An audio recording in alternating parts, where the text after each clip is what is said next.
ressusciter avec le Christ, il faut mourir avec le Christ. Quitter ce corps pour aller demeurer auprès du Seigneur. 2 Corinthiens 5,8. Dans ce départ, Philippe 1,23, qui est la mort, l'âme est séparée du corps. Elle sera réunie à son corps le jour de la résurrection des morts. C'est en face de la mort que l'énigme de la condition humaine atteint son sommet. En un sens, la mort corporelle est naturelle. Mais pour la foi, elle est en fait salaire du péché. Romains 6, 23. Et pour ceux qui meurent dans la grâce du Christ, elle est une participation à la mort du Seigneur, afin de pouvoir participer aussi à sa résurrection. La mort est le terme de la vie terrestre.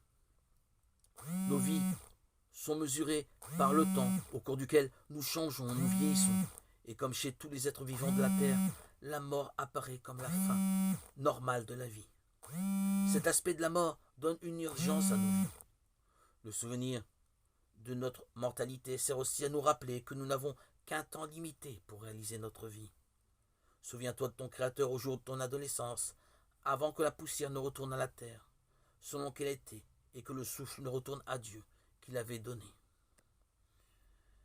La mort est conséquence du péché. Interprète authentique des affirmations de la Sainte Écriture et de la tradition.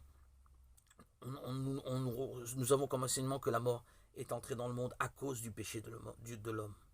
Bien que l'homme possédât une nature mortelle, Dieu le destinait à ne pas mourir.